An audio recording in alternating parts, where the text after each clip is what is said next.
Greetings, everyone. I'm Greg Archer, and you are watching the Esalen interview, where we connect with change agents, swim deep waters, and wonder on the edge a bit. Thank you for tuning in. Our thoughts are with you during this unique time in history where we're all going through so many things together. So thank you for tuning in. Joining us is Esalen faculty Laura Inserra, who is a soul-stirring sound alchemist. I'm so excited about what Laura does. She's a multi-instrumentalist too, a teacher, music therapist, composer, and producer. She lives and creates at the confluence of music from around the globe, wisdom practices, and cutting-edge technology. In the last decade, Laura has been focusing her work on the transformative and therapeutic power of sound, and her Shelter in Music video series of immersive sound experiences offers sound journeys for inner voyagers. Doesn't that sound fabulous? We'll talk about that and so many other things. Please join me in welcoming this dynamic talent. Laura, welcome. Welcome to our interview today. Hi, Greg. So honored to be here with you. I love your work. I love the voices you're bringing out so that we can all, share and make it through this incredible time we are in.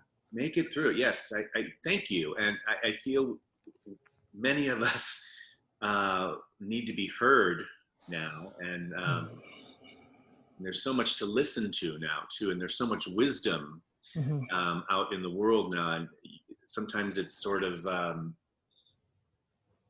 hard to decipher where to locate it amidst all the noise that we tend to experience maybe on a daily basis through the onslaught of media and whatnot. So so it's a pleasure to connect with you. I love the work that you're doing in the world. It's just so beautiful, and I'm happy that we get to share this with folks today who are watching. So yeah, thank you so much. Great to connect. And your studio back there is ever dynamic and beautiful. There's so many instruments. Oh my gosh. Yeah, and it looks like a studio, but it's my little den on the top of my house. Wow. With 15% only of my instruments. And, the ones in the basement are, please take me upstairs. But yeah, I have beautiful spirits and personalities with me, whom I spend most of my time in these days. Yeah. How beautiful. Absolutely beautiful. Well, so let's dive in. How has this time been for you? I mean, the last 4.5, 5 months nearly have been a unique time in history. First, we have, the pandemic, and then a racial crisis, which many people have noted has been there for quite some time. And even, the environment, which, is still, that's an issue too. So how has this time been for you these last few months? Well, they've been both challenging and a blessing. Since the lockdown, I've taken this time as a way to awake even more to the reality that we swim in. And so the blessing is that thanks to this confinement as a first kind of trauma collectively we had, it gave me the chance to go even deeper within myself and explore there, what do I have to say? What is my contribution? What did, happen for us to be in this situation today? And those reflections, I think, are awakenings, because finally you tap into presence. And so in presence, of course, there is also what collectively we are living, the uncertainty of the times, the anxieties of being sick or die, all those people that are losing jobs. And I don't think it's only for the economical crisis they are going to face, but it's also when in our job, in our work, I hope we express ourselves, so we give value to who we are. And so what we are losing is not only a job, but is our identity, our way to grow by giving, by being who we are. And that reflection, it's where the growth, I think, happens. So it's difficult. It's difficult. And it's difficult, I think, in a personal level, and it's difficult in a collective level, because then you see the entire world suffering. And that's where, when we talk about resonance, when we talk about sensitive people, especially artists or people like you, we are exposed to a resonance, a noise that is killing us, that is at least stressing our system. So I've tried to kind of more and more become as well a tuning fork for some harmony, for some kind of sound and environment that allow us to instead tune to frequencies that are more natural to us, that are more peaceful, instruments that they come from ancient traditions, so that they remind us this ancient wisdom we have within us. And so I've done, as you've seen, all of this in live streams with this sheltering music, to just bring there, for me, first of all, and for the community, an environment where I can go inside and explore what is even more powerful and vast than what I'm seeing. And so when I come back from that journeys, I'm expanded, and I hope that I bring this expansion, this kind of song of life that wants to keep evolving and transforming into something that is better than what we did. And I hope this is an awakening for the collective as well, that we can recognize how are we living? What are really the values in this life? It is to have a bank account with the tons of numbers, or is it connection? Is it touching someone? Is it having a walk in nature and feeling okay, not with the mask, trying to be sure that when something crosses you, but you want to also say hi, so you want, but no, just in case, I can't, So it's so weird. And at the same time, also carries, I think, a collective trauma that we are still, if we were Indians, we were talking about karma, that we are still trying to purify and transform. And it's the karma of our own actions, of how we've been treating nature so far. So, I see it as a diamond right now, with all of these facets. Some of them are more difficult to be exposed to, and some of them, they are brilliant, and there are rainbows inside. And I take step by step, day by day, and I try to be present.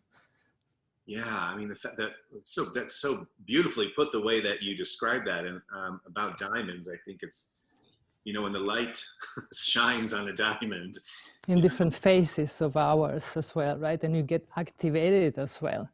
Sometimes you feel like, I'm so happy to be at home, actually. I don't have to take a plane and go to Europe. And another phase is like, I feel I need connection. I just want to go to the grocery store and hug someone just because it's Berkeley and we are happy today, Yeah. How have you been finding connection with this time? I mean, with people during this time? I mean, because for many of us, a lot of us have relied on Zoom and maybe the few pockets of people that we have around us during the pandemic. I've been most of the time at home with my partner. And of course, a lot of virtual connections. And there I really try to bring my presence even more than how I was doing virtual connections before. I have to be honest, I really miss, as a musician as well, my companions, people, musicians with whom I can play, and so what I bring out there comes back to me, and the inspiration become an aspiration that I can breathe in and transform into another, you know, part of that piece that we are making together. So I miss so much to be creative with other creators. And I'm Sicilian, and we hug each other, we touch each other. So I'm very physical, and so I jump around when I see someone. Even if I can't hug, you see me like, oh no, da, da, da. At least we allow that emotion that is like, oh, I want to hug you, but I can't. So emotion, energy, emotion. I talk a lot about this because it's the foundation of our feelings. So that emotion that comes to me that I want to hug you, but I can't. Instead, then, I try to and scroll it down and feel it that we can jump together. And so we get excited anyway in a different way. So we discover a different way to something called connection. So virtual, talking to the family in Italy every day, because as you know, in Italy it was very heavy. Now we are in California, the ones that are suffering mostly, the numbers at least. So, you know, it's like this mix of connections that you feel them in a new way, connections that you see briefly with the Amazon guy that comes and you share a smile with your eyes because your face is covered. And in that, I try to extend my body, which it doesn't end in this physical shape that I see. I know this is condensed energy. So I try to, you know, like now with you, like I'm trying to be really there with you. I don't look at a screen, I'm looking at your eyes. I try to perceive Greg energy in your multidimensional body. And that's where all of this knowledge I've been collecting in these years comes back. And it's not practicing anymore this feeling of reaching out to you. I have to become that. I have to become the feeling. And that's where I understand that there is no limitation of time and space. I'm with you right now. Yeah.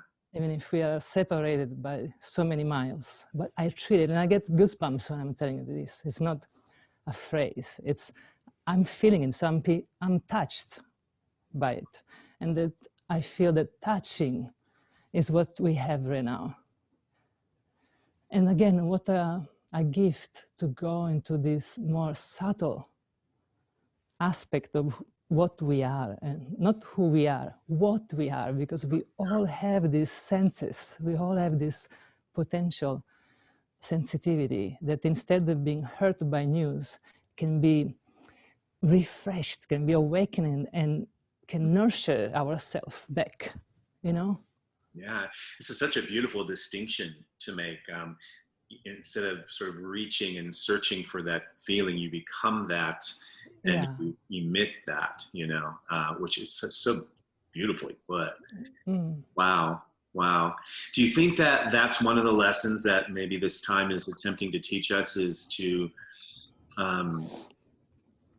tap into ourself in a different way? Absolutely, Greg.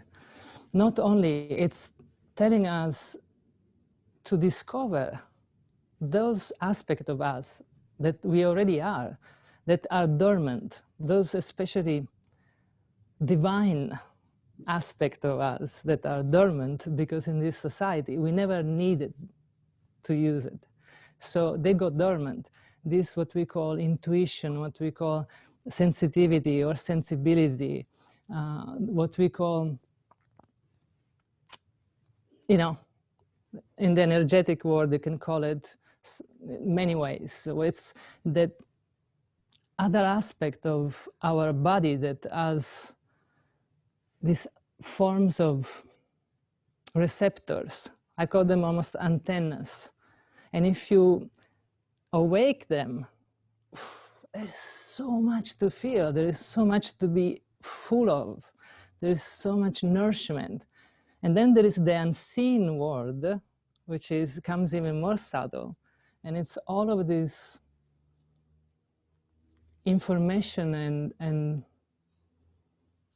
guidance and nourishment that we have from the spirit world, meaning the more subtle energies, which I include nature as well. Because when I look at a tree, for me, it is a spirit there, meaning there is aliveness.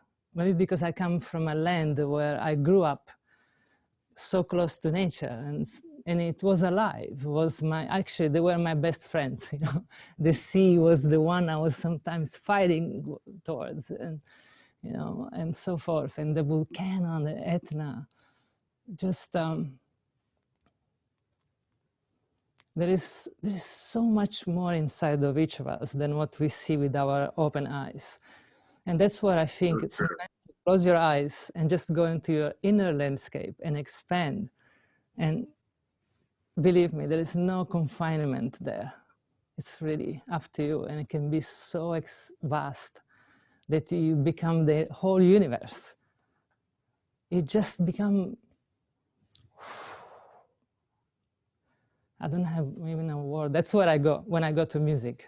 When, you know, words are limited, that's when we go, I think, to music or to storytelling. I think those two forms. And storytelling is another thing that I really think it's important right now, especially mythology, you know, to have those myths, those heroes, those stories, giving us the chance to not feeling only frustrated or victims. You see your story in an epic story or in a pastoral story, and then you realize, like, this is not just a punishment. I'm part of a larger orchestration, of a bigger design that, you know, next I'm going to fight the dragon, you know, and I'm going to make it. And if I don't, I died as a hero. And that's the other thing, that all my life, since I was probably too young, death has been always present as this thing of, wow, and then eventually we die. Where do we go? Where we come from? Why don't we remember, you know? And so these moments as well, you know, this crisis we are in, it reminds me death even more. And so all of my days about, if this is my last day, if I'm catching the virus tomorrow and I'm done, what do I want to live in this world before I shift, who knows in which other world? You know, we don't need to know. We'll see. It's a surprise. Okay, let's put it as the surprise time. Big surprise party after. Exactly.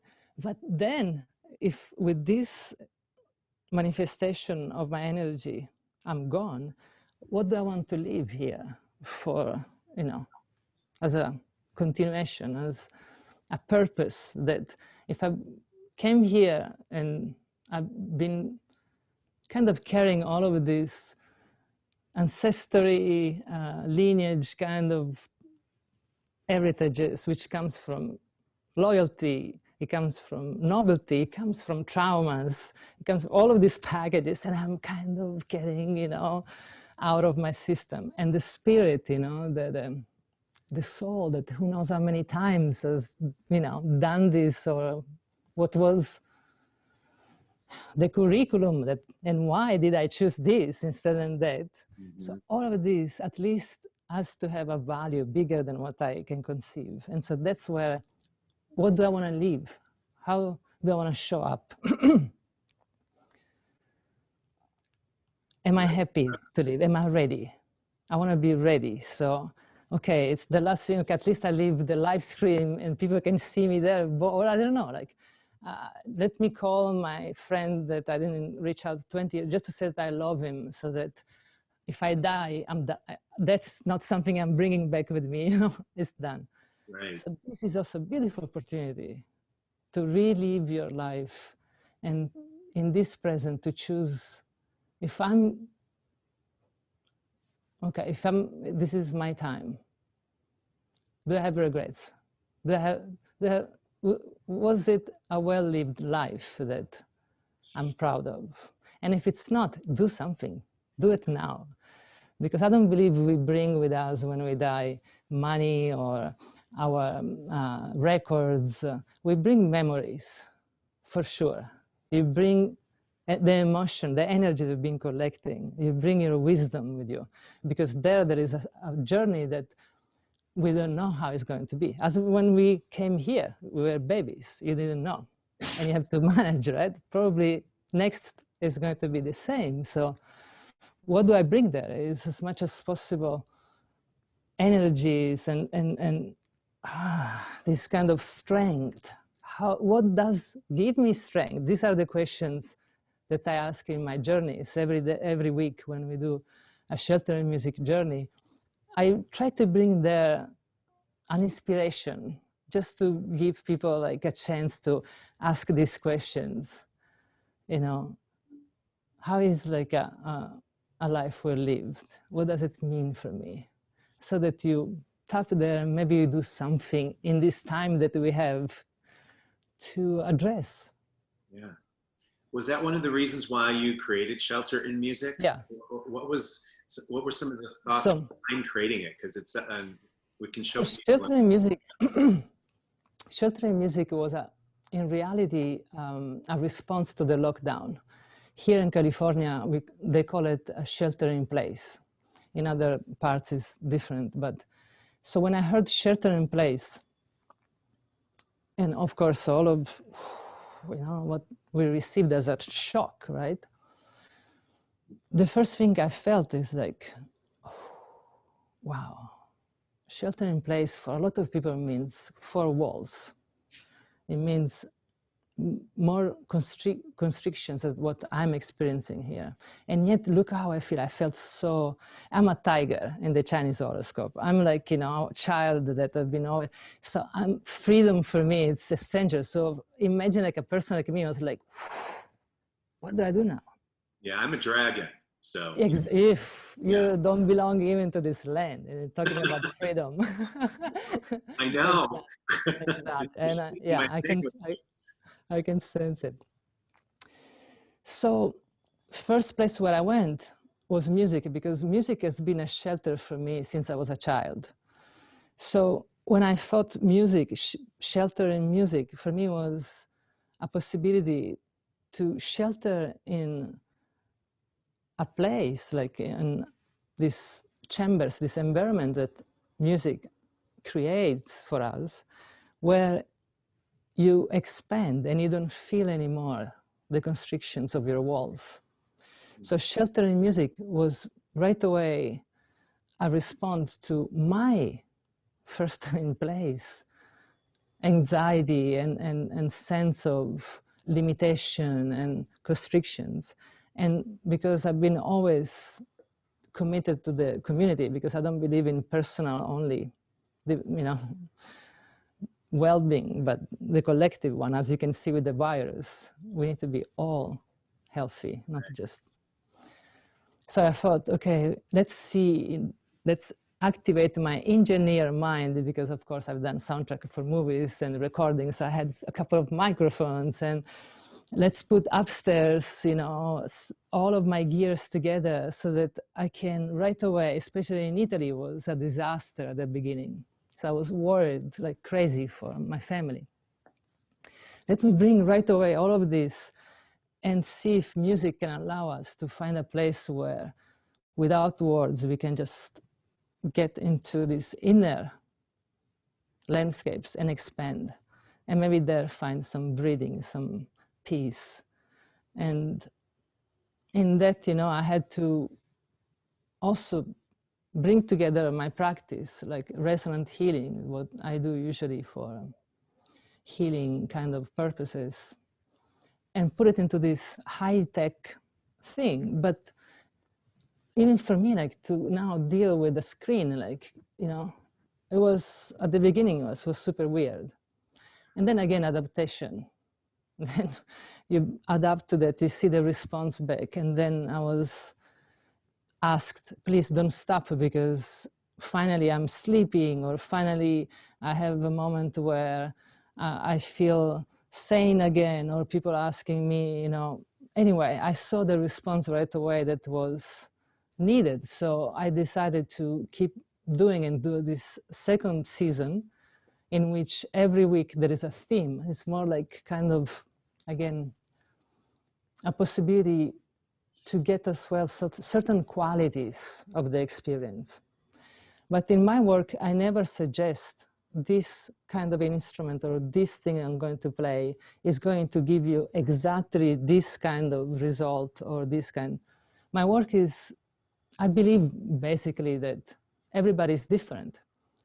So what I try to do is to bring this potential and these instruments that are already tuned to do this kind of work and allow everybody to sit in that space as they need to sit. Either they close their eyes, and some of them, they do this kind of more like inward, like oniric kind of journeys. Some people, they love to dance while they are taking the sound journey. Some people, they take it as a meditation practice. Others, they do like automatic writing, for example. They tell me like, or so again, it's another way to bring people into presence. And it was really, for me, first of all, a need. And then, thanks to the response, we are helping each other by. Yeah, it's symbiotic. Yeah. And we have we're going to run, folks, we're going to run a little clip of that. Mm-hmm. So watch this, and then we'll come back and we'll ask Laura some more questions. Sheltering Music is a live stream series of sound journeys to help you harmonize your physical, mental, and emotional body. I evolved my healing practice into these high-tech online live streams. I use all of these different instruments from ancient traditions or from contemporary creations, custom-made instruments, or some instruments that I make myself. I found in each of them a different personality, a different spirit. Each of them takes me to a different landscape, tells me certain kind of stories. When we are exposed to sound by sympathetic resonance, sound helps your cells to move, to oscillate. And so by creating movement, there is flow. And in that flow, there are memories, there are emotions that they need to be released. In that flow, there is healing. Music is like medicine. You need to know what to use, when to use it, and how to use it. I recommend to have some good headphones or a good sound system and just be comfortable in a place where you can just take the journey and lay down if you need, or dance if you feel to dance, or shake or make sounds yourself. In that freedom, you can allow yourself to follow exactly what you need in that moment.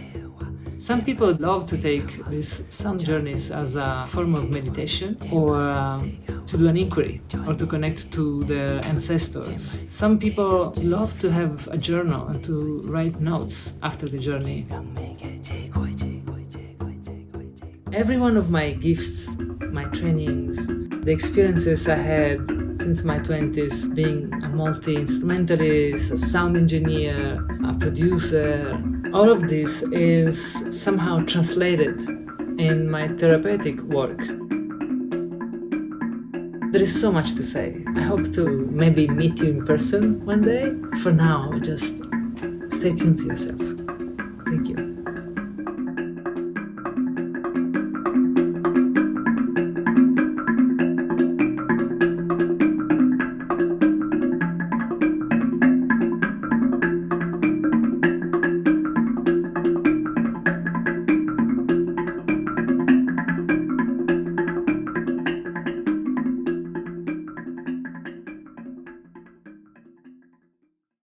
So that's incredibly dynamic.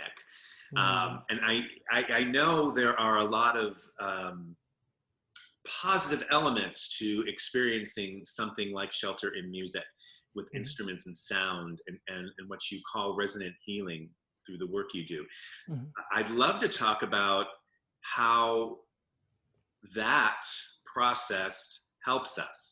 Like when we are experienced to something like that, we lend ourselves to experience something like that. Mm-hmm. How does that benefit our body? How does that benefit us? Mm. Okay, there's a vast. Let's start from vastness then. So first of all, I believe that we swim into sound. Everything vibrates, right? Finally, science is also affirming this. And if everything vibrates somehow in our languages, we call it sound. It means there is sound around us. So we are almost like fish swimming into waters, but instead we are creatures swimming into sound. Oh, I love that. Yeah. Yeah. So as we said before, everything around you, it is tuned to certain frequencies or another. If you look at it as bodies, a city is tuned to a certain sound or song or whatever you want to call it, as romantic as you can be. But let's call it to a specific sound. So we say sound to embrace a whole city frequency kind of tuning fork. So right there with you, yes. Yeah. I get it. So when you walk in San Francisco, as you come back home and you feel like this is the buzz, right? Oh, it feels like you need to rush. You are more nervous. That nervousness, it's not Greg that had too much coffee. It is Greg that is tuned to a bigger other tuning fork. And the sides in you that resonate similarly, what we call sympathetic resonance, they start to oscillate more. And that oscillations, you get tuned in that field. So you experience Greg nervous or with a little bit of anxiety too, or plastic kind of, sense of the brain is like the plasticity of the cement. We can, again, like we need like a whole, weekend of conversations about this. But let's now from that to bring it closer to our own personal experience. You go to nature and you feel instead just by walking first step in the park, and you walk. And the more you walk, the more the mind comes down. Why? Because you're tuning to the frequency of a park that has the low frequencies of the land. There is no cement, there is no antennas that close, so there's not the high frequencies, whereas humans, we just decide to have antennas in high frequencies that you don't hear with your ears. So you don't get crazy and you can't complain, but they are there, present, and we hear them with other antennas, as I was saying before, which is resonators in your whole system. So the park allows your bones to be back into oscillation and movement, so you get grounded. Greg now is like almost like, finally, landed. So we are still talking about a resonance of big bodies. Then what is the closest and more effective object that allow us to have certain frequencies and harmony in it? And for millennia, we call them musical instruments.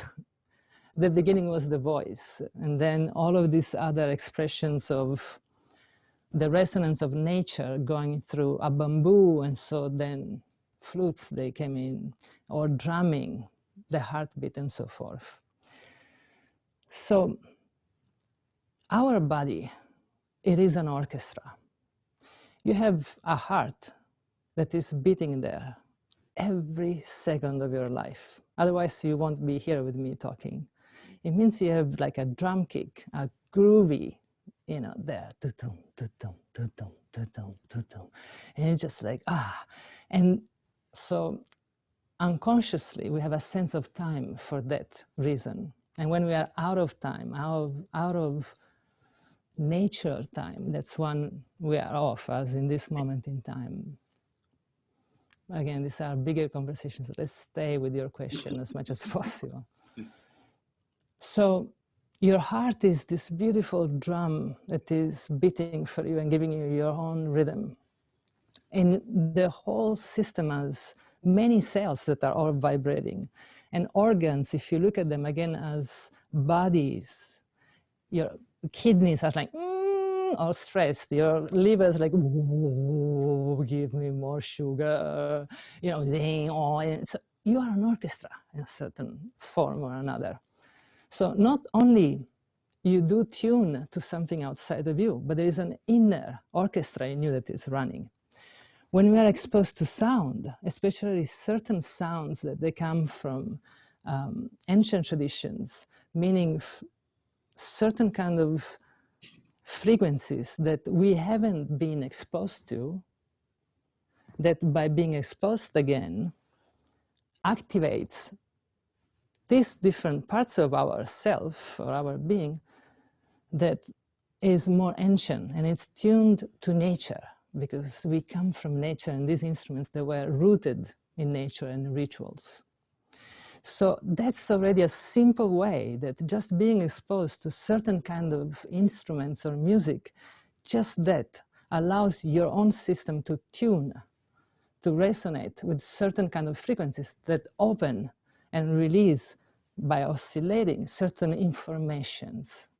And information carries energy. So certain energy carries information. It's a cycle. And that's where you have this aha, or that's where I play the didgeridoo that in Australia they were playing to keep the universe calm and allow the ants to sleep. Otherwise, if those red ants, they were coming out, they were destroying the land, because there were so many. They were playing didgeridoo to make them sleeping, to make them calm. So when you hear the didgeridoo, your bones now are there. So I call it cellular memory. We have cellular memory that, if you dig into it, allows just to your own wisdom. I don't need to tell you how to do it. It's innate to tap into these other possibilities, that it's relaxing, breathing, connection with our ancestors, because you call those cells of your grandfathers or grandmothers, you look like them. So if you look like them, your cells, they are carrying their memories. And in those memories, there is wisdom, there is stamina, there are already strengths and possibilities for us to be way more strong and powerful and vertical than how we are in these days, you know. And so you remind yourself, this is where I stand from, and you keep going like that. So this is, for me, the idea that I want for everybody to embrace as an awareness of what sound is already. Then when I create these kind of chambers or environments with sound, I try to also be myself in that presence. And I feel sometimes I'm channeling, you know, the songs that are there. You know, recently, if I have to be honest, I never really was using my voice before. Since the lockdown, there are all of these chants that are coming out from my you know, from my voice, from somewhere. And I'm allowing them, I'm not judging them, I'm just allowing them to be. And I feel that in each of them, there's this kind of, it's like sound itself. It's this, we call it in Italian, l'espressione, it's like the expression of the soul, you know, ventilating the soul. You know, it's like, yeah. In our traditions, they were chanting. Even the lament was a way to ventilate your soul, to let through voice the mourning or everything there to flow and let it out and let it out and let it out. And in that flow, you were releasing those emotions, and there were room for the magic, for the spirit, which means for those beneficent energies to refill your system. So music, it becomes for me not an entertainment. That's why I call it for inner voyagers. It becomes a way to be curious and a voyager of how much more and how much richness there is in each of our own experience of existence. Wow, wow. It's gorgeously put. And I'm looking at all of your instruments now. And yeah, if you want, I can show you some example, because you heard it a little bit on the video, but if I show to you a few of them, you can also sense, like, I have the blessing to get, for example, these are flutes from the Zapotec traditions, from Mayan, and they were using clay, for example. Instead of Native Americans, they were using woods. And the reason why they were using clay is because these were ritual instruments. You were making them from the land, doing your ritual, and then break them as part of the ritual. Wow. And you were bringing back the voice of the land back to the land itself. So we didn't have a lot of examples to come into. And there's this guy, Nash Tabewa. He's a tradition older, and he makes them for me, So they have 4 chambers. And when you play them, I feel the whole tribe is singing. I don't know if there's a chance that we can hear it. Let's see if I can also play it for you live, because it's beautiful to see them and to hear their voices. Again, for me, each of them, they have their own personalities, so their own spirits. So each of them, they tell stories. And that's the beauty of it. It's, again, storytelling time. But I believe that those stories, they are so open. They create so many different characters that allows you to get a plot that is exactly the plot you need to hear, the story that you need to hear. Because you made that story means that there is something there that it's calling you. It wants to talk to you specifically. That's what I love about these instruments as well. Let's see if you can hear it a little bit. So just as an example.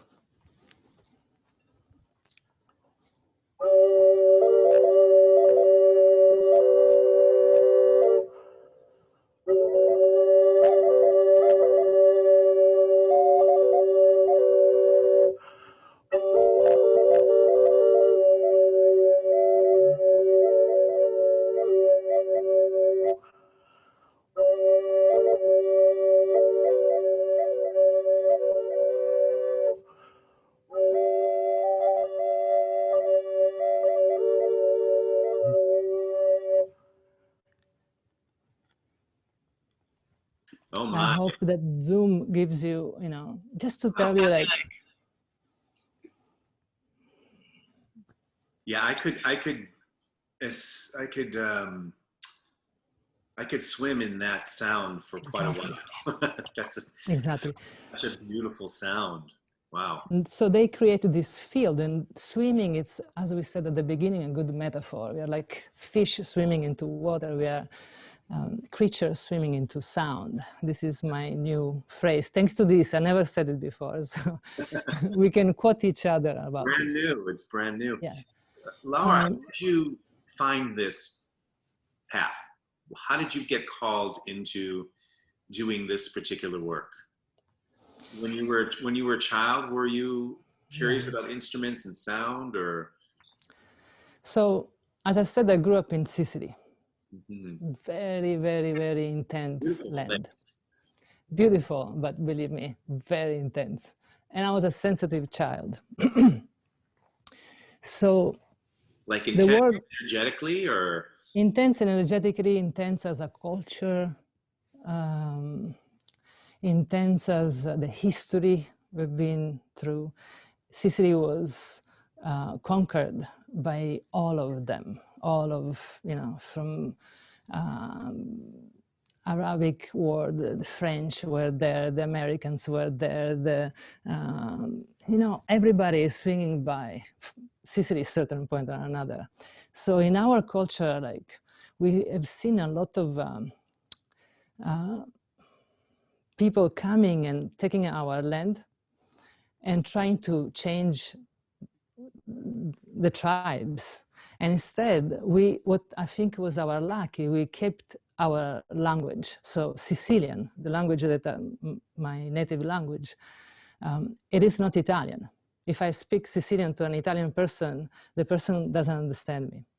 So in that, there is the richness of all of these different cultures that are kind of coming and tapping in that piece of beautiful land with the volcano. And so I feel that the privilege is that in my cellular memory, I have all of these different influences from around the world. And so my sensitivity connected to that, since I was 6, I was so much like into nature. I was swimming and looking at the ocean as this beast, and I was playing with the ocean, or like, hiking and just jumping, and I was just wild. But in the evening, super sensitive. So at a certain point, one day, I tapped with a pen on top of a guitar string. I remember I was really like young. And I hear this bum, bum, bum, bum, bum, bum, these sounds, these frequencies, this resonance. And I felt so magic. I felt something magic was right there in front of me. So since then, I've been tapping everywhere. And then, my father brought a piano when I was 11, so I started to study classical music, but I was so wild. The classical style was, for me, a nightmare. So I was lucky to find this amazing jazz player, so I learned right away improvisation. And so I moved to the bass guitar, and then my sister had a saxophone. I was playing the saxophone. I was playing everything, Greg. Everything I was touching, I was like, but mainly percussions. I had this incredible sense of rhythm, which I think it was coming from my connection with the land, with nature itself. Then at the same time, honestly, they were the 80s, and I was doing, I was programming video games in my uncle's Commodore 64. It was the time of, the...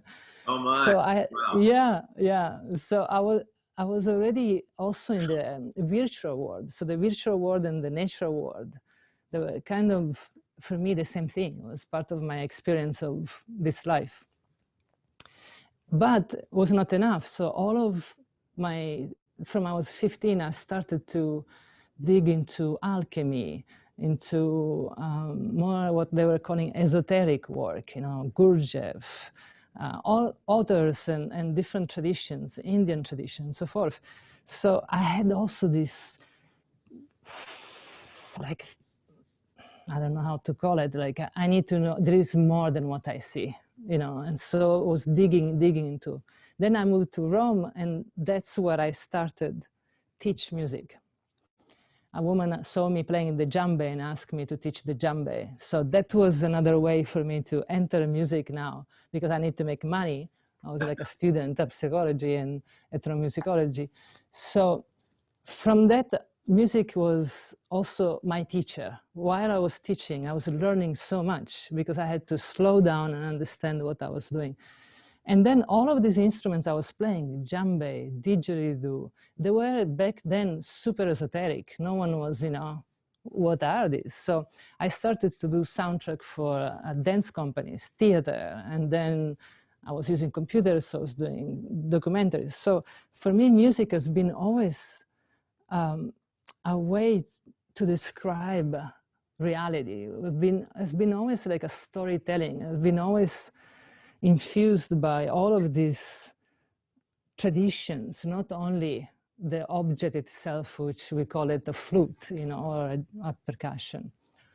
And then I had so many students, I decided to study classical music. So I learned even more about, what this language is about, how. So then more soundtracks for movies. And at a certain point, I came into the conclusion that I was too much working with computers and big, I was lucky to do big productions, but with samples and so forth. And I felt again that was artificial. Music became again like very plastic. And when I moved here, I went back and I decided to be back into the acoustic world first. And then from there to discover what are all of these properties, these instruments and this culture, this wisdom in them has to teach us. And so, again, like I come from different kind of directions musically. I had all of these different languages. I feel that music is just an expression, again, of what life itself, what existence is.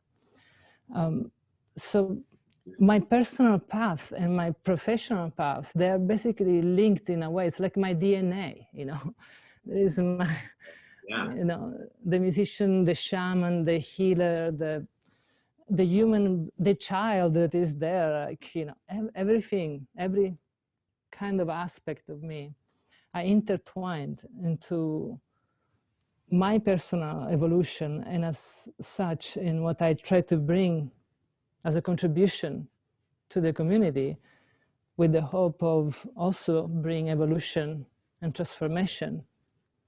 So now I combine not only the acoustic world, but technology that allows me as well to augment certain qualities of sounds so that we can zoom in as well, but without losing the entity of the sound itself, of the source that was coming from. So the authenticity of it, yeah, so it's not only the musical kind of background that I had as a musician, it is the seeker, it is the sound engineer, it is the cook that I love to cook and create beauty. It is all of me that I bring in, trying to be authentic and to tap into, again, this other beautiful information we have around us for a better world, for a better even day. Day by day, for a better day by day. I truly believe that it is by changing the individual that we change the collective. We have to be careful also in these moments where we have this collective kind of, it's not the collective the problem, it is us as individuals. And if we tap into each of us and we evolve as a person, we are evolving the collective simultaneously, because you become that tuning fork that is needed. That resonates out. Mm-hmm. Yeah, I understand what you're saying. And I think what you're offering, especially during this time when there's so much going on, is quite beneficial and so well needed. I feel like, as you probably have experienced, that many people who are experiencing and coming to shelter in music, that our bodies and our psyches are craving some kind of levity as we move through our own personal changes and understanding how to move through, the pandemic, and understand the racial crisis, and maybe even our own roles in that. Exactly. Over the last decades, our bodies are craving some kind of levity in between these immense opportunities to grow and look inward. So it's, I think about it, it's like, it's great that you're doing that. It's great. Oh, thank you so much. Yeah. I have a few more questions for you. They're very Esalen. They're, I think when we come to Esalen, you mentioned nature, and when we're at Esalen, you are surrounded by the beauty of the area, and the oceans right there, the mountains, the land really resonates with you. So what brings you a sense of wonder and awe, a real sense of wonder and awe?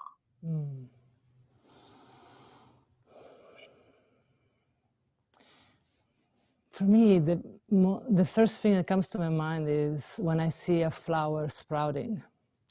you know, it's nature. It's the miraculous and divine aspect of nature. This brings me into awe. And I become humble. So I become so small that it feels even bigger than what it felt before. Because it, you know, and in becoming, in shrinking, again, like I become that I'm observing, you know.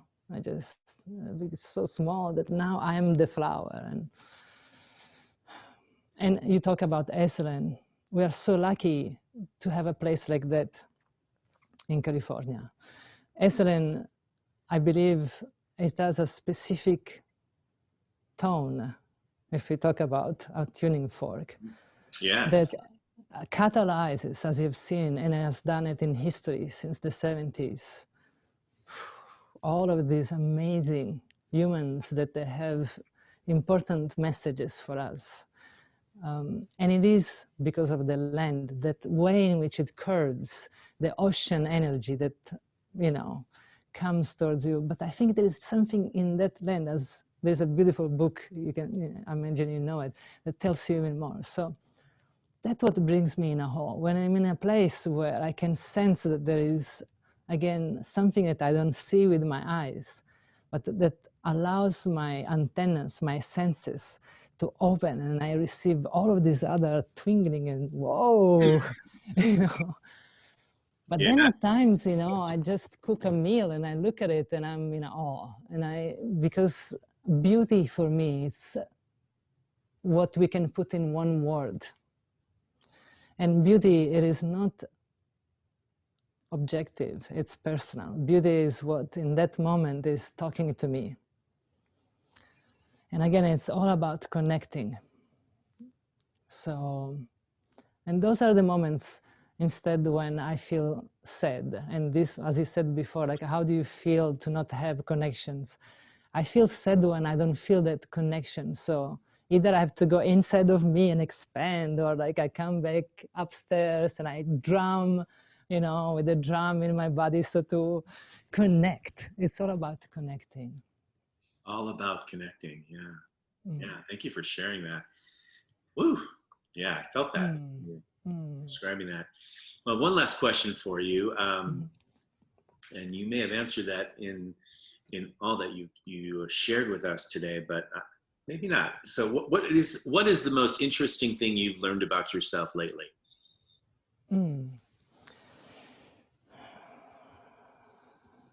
So my one of the incredible experiences that I had recently, and this may sound a little bit weird, but it has been seeing myself doing the work that I'm doing sheltering music, doing my sound journeys. Because I've been recording them, at times I try to clean them to do the video on demand, you know, to do the series nicely packaged for people to enjoy the best of them and so forth.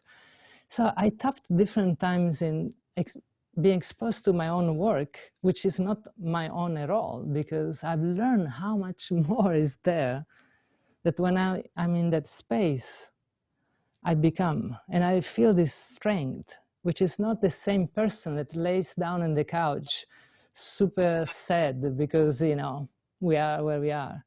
So one thing I learned about myself is that I have more strength and more, there's something more than what I experience of myself.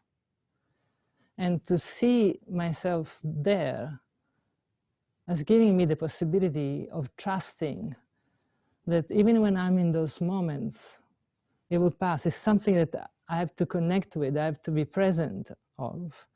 And eventually it will pass and the strength comes back. And so allows me to create stamina. So I've learned that my way to have trust has been as well to reflect myself back when I'm in my strength. And this is something I'm going to present after Shelter Music, probably in September. I want to create a series of live streams where I want people to finally experience their own strength. Hmm. So that you feel, when I am strong, how does it feel? So that when we are in these weak spots, we have already a kind of post-trauma, you know, award to. So when we are like, to remember, okay, I'm also that, and to, you know, be present with what it is, but to tap into forces that we have inside, into. So this is what I've learned about myself.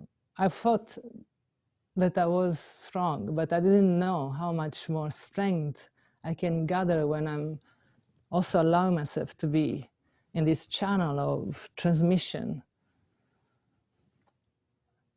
And then I've learned how much I miss back, you know, the feedback. So that's where I go to the park.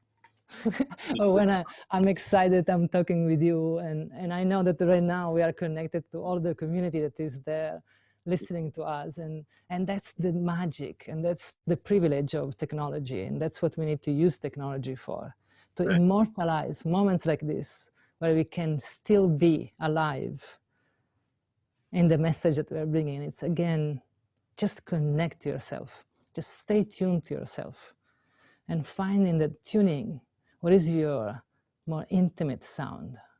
What is Greg's sound right now? Because in the next moment, it's going to change. And you start to become a musician as well. You start to learn, actually, when I'm playing this sound, which is a little bit creaky, I have this other sound I can play. So you start to learn about all this orchestra that you are. There's an Harmonizing it. orchestra going on in here. Yeah. I really appreciate what you said about strength. You can, shelter and strength. Yeah, exactly. The next one is going to be shelter in your strength. That's right. I love that. Laura, it's such a pleasure to connect with you. And thank you, Greg. Who have been watching have really appreciated a lot of what you said and resonated with what you said, literally and figuratively. And folks, please keep track of what Laura is up to. It's laurainserra.com. Her Shelter in Place music series. Shelter in Music. Shelter in Music. Thank you. I tend to slip that one out. Shelter in Music. Because you also are in California, that's why. Yeah, we have this in Bombard. Exactly. See how unconsciously we are so exhausted. Yeah. But it's Shelter in Music, laurainserra.com. That's INSERRA.com. Stay in touch with us. Stay connected with us. We have many blogs on our website. Follow us on Facebook and Twitter and Instagram. Many different stories to be told there. Many different people sharing many things during this unique time. Laura, thank you so much for being with us. And thank you for all you are putting out there in the world. It's quite inspiring and quite lovely. Thank you. Thank you. Thank you. We are all together in this. We are. We are. All right, folks, I'm Greg Archer. You've been tuning in to the Esalen interview. Until next time, be well, and we will see you soon.